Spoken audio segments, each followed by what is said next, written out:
The idea of human rights is that each one of us, no matter who we are or where we are born, is entitled to the same basic rights and freedoms.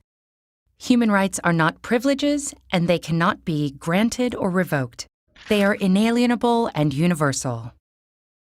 That may sound straightforward enough, but it gets incredibly complicated as soon as anyone tries to put the idea into practice. What exactly are the basic human rights? Who gets to pick them? Who enforces them, and how? The history behind the concept of human rights is a long one. Throughout the centuries and across societies, religions, and cultures, we have struggled with defining notions of rightfulness, justice, and rights.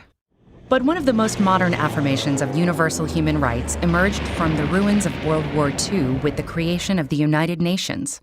The treaty that established the UN gives as one of its purposes to reaffirm faith in fundamental human rights. And with the same spirit, in 1948, the UN General Assembly adopted the Universal Declaration of Human Rights. This document, written by an international committee chaired by Eleanor Roosevelt, lays the basis for modern international human rights law. The Declaration is based on the principle that all human beings are born free and equal in dignity and rights.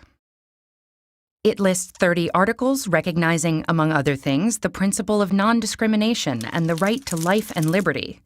It refers to negative freedoms, like the freedom from torture or slavery, as well as positive freedoms, such as the freedom of movement and residence.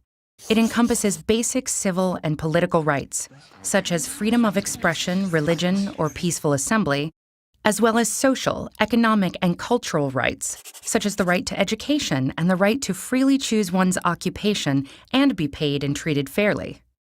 The Declaration takes no sides as to which rights are more important, insisting on their universality, indivisibility, and interdependence.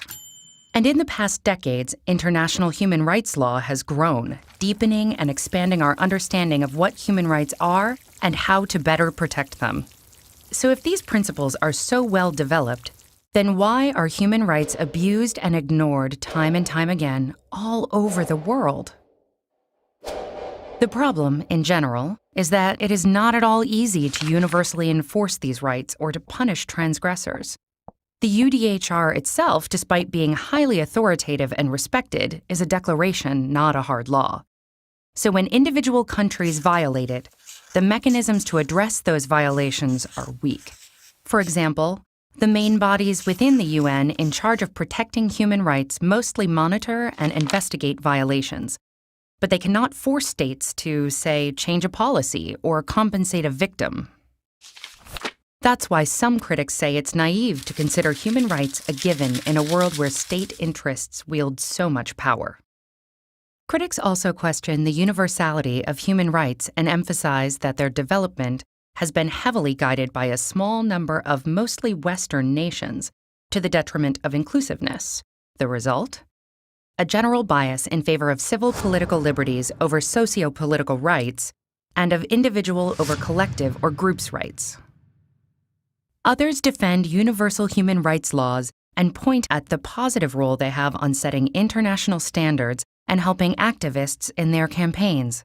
They also point out that not all international human rights instruments are powerless. For example, the European Convention on Human Rights establishes a court where the 47 member countries and their citizens can bring cases. The court issues binding decisions that each member state must comply with. Human rights law is constantly evolving, as are our views and definitions of what the basic human rights should be.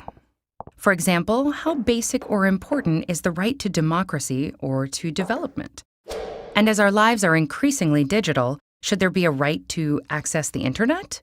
A right to digital privacy? What do you think?